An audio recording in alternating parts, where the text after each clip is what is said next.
I want 7 spades. That's sick. That's weird. Holy Corinna! These all have your nudes on them. How did you do that? That's awesome. Thanks. Yo, what is going on, everybody? Alex Pandrea here. Welcome back to another video. Today we're going to be talking about how do we force something on a spectator, whether it be a card or a number or an object, and not make it the traditional way of, let's say, if you want to force a card, do a riffle force every time, right? Because that could be boring and the options are limited for that. So we're going to talk about how we can use things like Magician's Choice and verbal forces to get to where we want to be in our routines. So before we start today, a little bit of news. If you like playing cards, you'll notice that in the description there is a new secret deck out released on House of Playing Cards. And the reason I say secret deck is not much of a secret, but since I am here in Bermuda, I was not able to send a deck for me to have for pictures, so that deck is back in New York. So now I'm gonna have to go all the way back to New York if I do want to take nice pictures, but there is no time because of the way that we structured this release. So go ahead if you do want the snake oil playing cards designed by Randy Butterfield, Midnight Cards. They're awesome. I'm sure they're gonna be one of my favorites. I've yet to see the deck, but if you do want that, we only have a few available and link is in the description below. And before we go into actually what this video is about, I want to thank everybody out there for 30,000 subscribers here on YouTube. It means so much to me. I've only started this maybe half a year ago, and I love it. I love doing these videos, and I love the feedback that you guys give me and the comments. I do read all the comments. I'm there in the beginning, so leave a comment. I always try to respond. Thank you very much for all the subscribers. And like I said in one of the previous videos, once I hit 100,000 subscribers, I'm gonna start making daily content, daily videos for everybody, and that's scary but exciting. I think that's gonna be a lot of work, but I think it's gonna be very fun. To preface this tutorial, I'm gonna show you a video that was shot a few weeks ago in Los Angeles. I'm working on a secret project that I can't say much about right now, but this was a sort of an extra. So I performed for David Dobrik. Now, at the time, I'll be honest, I had no idea who David Dobrik was. It's just a guy on the street. And but I did perform for him and apparently another YouTuber slash Instagrammer. Name is Corinna. So they stopped and watched some stuff, and one of the things that I'm going to show you the video of here is how I do one of my favorite effects with a verbal force that I use. Now I'm part of something that is called the 52. Now the 52 is something that I can't get into full detail on, but basically you might have seen this around Instagram and stuff. I've got a tattoo here of the 7 of spades, and I use this as a force. Now there's 52 of us, 52 different cards on the finger.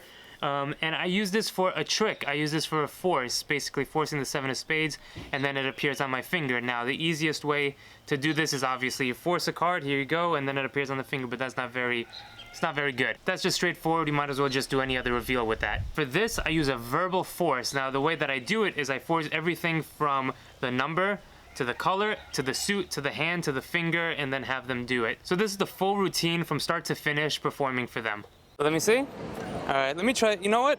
I'll try something with that. That's funny. I would love to get like a tattoo of a card, right? So give me a number 1 to 10. It doesn't matter. Okay. What is it? Say it. 7. 7?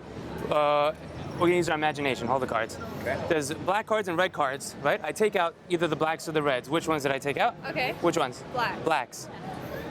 There's clubs and spades, the blacks, right? Clubs and spades. Think of one in your head. Don't say it out loud. Just think of one. Change your mind. When I snap your finger, when I snap my fingers, you're gonna keep changing your mind. Club, spades, so it's random. Okay. Keep going. Club, spades in your head though. Keep going. Change your mind, and stop. Okay. Now, if you were to change your mind one more time, where would you be? Clubs or spades? Spades. Spades. That was a free choice, right? Or left or right? Left. Left. Okay, use my left hand. This is all your choices, yeah? Yeah. Look, say stop any. You said a number in the beginning, right? What did you say? 7. Oh, 7. So 7 of spades you made out of nowhere, right? Yeah. Out of thin air. Just say stop anywhere you want. Stop. Okay, give me your finger. 7 of spades, yes? Here we go. 3, 2, 1, go. What the fuck? Yeah! The hell? Tattoo one on me, I want one. I want 7 spades. That's sick. That's weird. Holy Corinna! These all have your nudes on them. How did you do that? That's awesome. Thanks. All right, so there you have it. That was the full routine of how I do this. Now we're gonna talk a little bit about it. I'm not gonna teach you everything exactly of how I force everything, because some of the stuff is not mine to teach, but I do wanna talk about one thing that I use all the time, and that's the number 7 force. Now the 7 force is something very, very cool that you can use for other things too, just even making a prediction, writing down a 7 on a piece of paper, and then having them say it, and you've predicted it. Now, the way that you do the 7 force is very easy. You just ask somebody, hey, give me a number 1 to 10. Now, when you ask them something like this, usually they're gonna say 7. More than not, they're gonna say 7, but there's a lot of things that you can do to actually make them say the number 7, which is the force number, even more. So if you were to just ask somebody, give me a number 1 to 10, they might say 7 5 out of 10 times, right? But the way that I sort of put touches on it, I want to say that 8 out of 10 times, 9 out of 10 times, I get them to say the number 7. And here are the subtleties that I use for that. So the first thing is what I actually say. I say, if you were to give me a number from 1 to 10, what would it be? Right before I say that, I put my hands like this to my face, and then I go like this in front of their face, okay? Like this. And what I'm doing is I'm actually putting up the number 7 with my fingers in front of their face, all right? Doing something like this or drawing in the air the number 7, you'd have to do it sort of backwards, I guess, to them. It does work, okay? So you could either go, give me a number 1 to 10, it really doesn't matter. Give me a number 1 to 10, say it out loud. If you were to give me a number 1 to 10, what would it be? And I place the number 7 like this, okay? And curl your fingers a little bit, you don't wanna go like this. If you were to give me a number 1 to 10, what would it be? Give me it, just tell me, what was it? No? So I do something called a stutter. Now what the stutter is I don't know how good it picked up on video, but I say this. If you were to give me a number 1 to 10, what would it be? Do the 7, and as they're saying it, I don't wait for them to respond, I go, say it. So I actually stutter the word say it, or the phrase say it, and before that I go say it, all right? So I go twice to get them to mimic me in the phrase, and they just come out and they go 7. All right? It's the weirdest thing, you have to try it out. So if you were to give me a number 1 to 10, what would it be? Go say it. So they might think there's something wrong with you a little bit, but I think it's worth it for you to get the force down. Now, as far as the other stuff concerned, you could pretty much work that out using Magician's Choice, Equivocate, or as it's more formally known, Equivoke. And using things like that where you're saying, you know, I have a deck of cards, we use our imagination, and from the box I dump out the reds or the blacks, which ones? And you want to force the blacks in this case. If they say blacks, I go, okay, we'll use the blacks. If they say reds, I go, we're going to eliminate down to 1 card, okay? So all the time, what you say after makes what they said before legitimate, okay? So you don't want to switch up your vocabulary every time when you do this Magician's Choice. So if you say, if I dump out reds or black cards, get rid of them, which ones? They say black, you go, okay, and in the blacks, so I don't even acknowledge that they made the decision of reds and blacks. They say blacks, I go, okay, and in the blacks, there's spades and clubs. I go forward. If they say red, I go, remember, we're going to eliminate down to 1 card. So now that's left spades and clubs in the blacks, right? The next part, forcing the spade, is something from Michael Murray. I don't exactly remember the name for it. I learned it from Peter Turner. He does this a lot, where you're having them choose between 2 items in their mind, changing back and forth. So if you do want to look that up, it's a Michael Murray technique, I do believe. Left and right hand is pretty straightforward. If they say left, it's tattoos on my left hand. So I say, okay, we'll use my left hand. If they say right, I say, okay, I need your right hand.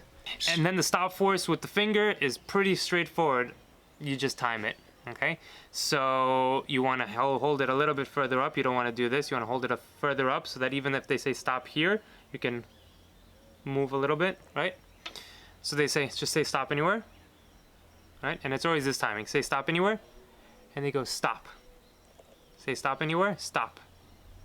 Okay? So you move according to it. Depending on how far your fingers are from each other, you can get this force pretty nicely. If for some reason I do this and they go stop and you don't have time to do it, okay, I say pinky, I need your pinky.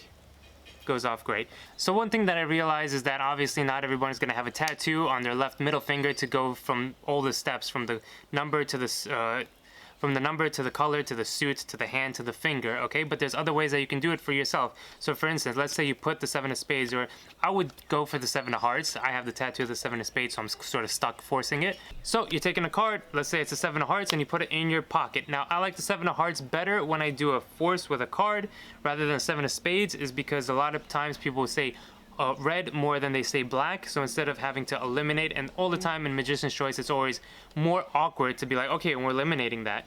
It's like, hey, who said that? And instead of doing it on the finger, you just do it in the pocket. So left or right pocket, if they say left or right, and if it's in your left pocket, if they say right, they go, okay, I need your right hand, and they're gonna go into the pocket. So always, no matter what decision they make it so that it makes sense. If they say left, I go, okay, we'll use my left pocket, look. And then I take it out, and the card that they named, that they freely chose out of nothing, they chose everything, as far as down, even down to the pocket, then it comes true, and then you can pull it out. Boom, look, one card in my pocket, 7 R's. Very, very strong stuff. All right, guys, so there you have it. That's just a little bit of insight on the video and the verbal forcing that I use. All in all, is just the way that you present it and the way that you make it seem like everything is super fair, okay? And this was all their decision. So even though this wasn't a full in-depth tutorial of a full routine, this is something that you can use to customize your own Magician's Choice to make it into a full routine, instead of just using it for the things that we know in a packet trick. You have to eliminate 4 cards down to 1. You can take it up a notch and just do this whole routine like you saw with the tattoo, that you can take it and make it your own. So as long as you know the verbal forces, like 7 is great. By the way, second choice after 7 is always 3. I've already seen that. So if you want to say, say you want to definitely force a 3, you can say something like this and try it out. If it works, great. If you were to give me a number 1 to 10, what would it be? And don't say 7, that's very common. Give me 1. And you'll notice they'll jump back to 3. So if you guys want to do me a favor, you could tweet at David Dobrik to watch this video. Let's try to get him on here and watch it, and maybe we could do a collab, an actual collab where I show him magic, where I know who he is, and actually do something besides the simple stuff that I did for him on the street. So go ahead and hit that like button if you enjoyed this video, subscribe if you're new here, and we will see you guys in the next episode. Peace.